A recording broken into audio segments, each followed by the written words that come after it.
In my book, How Not to Age, I discuss the role of drugs and supplements and focus on diet and lifestyle approaches to the prevention and treatment of cognitive decline. But there are a few common non-drug, non-supplement, non-lifestyle approaches to dementia treatment. For example, cognitive stimulation therapy, which typically involves group activities and social interaction. There have been at least 44 randomized controlled trials of cognitive stimulation, including thousands of participants. ADAS-COG, short for Alzheimer's Disease Assessment Scale Cognitive Subscale, is the most commonly used measure of cognition in clinical trials of dementia treatment. A clinically relevant improvement is often defined as a reduction of 4 more points on the ADAS-COG measure. Regrettably, the attenuation of cognitive decline for most of the cognitive stimulation studies averaged only about 2 points. Now, you could argue, look, any improvement is better than nothing, but unfortunately the cognitive effects don't appear to generalize to helping with everyday life situations. You can train people to get better at a computerized brain game, but that doesn't necessarily translate to other arenas. Also, the marginal improvements are temporary. They don't seem to persist once the intervention period is over.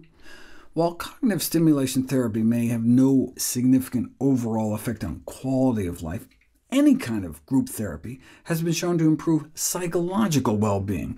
As social creatures, social participation is important for mental health throughout the life course, but there's insufficient evidence that it can improve or prevent cognitive dysfunction. Dementia is associated with social isolation, but this may be reverse causation, where the dementia leads to social withdrawal instead of the other way around.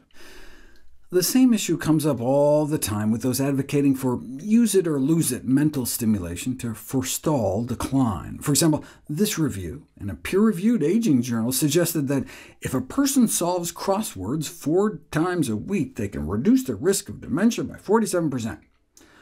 Yes, doing frequent crossword puzzles is associated with lower subsequent dementia risk, but isn't it more likely that those on the verge of a dementia diagnosis are less likely to be doing crossword puzzles as a result of their declining cognitive abilities? Music therapy presents a similar story of improving well-being without necessarily affecting cognition. Even in late stages of dementia, when verbal communication is lost, music can be enjoyed.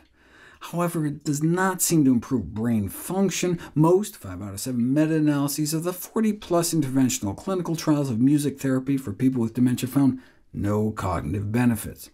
And the few studies that did found the effect was short-lived, disappearing after 1 to 3 months. Even though cognition doesn't seem to be affected, there still may be positive effects in terms of reducing agitation and improving mood and socialization.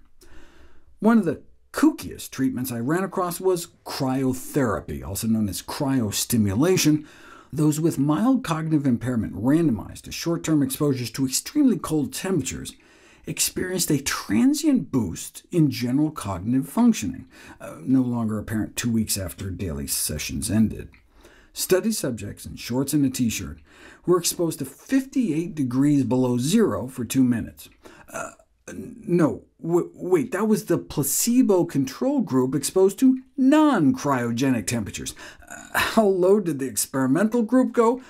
2 minutes at more than 200 degrees below zero.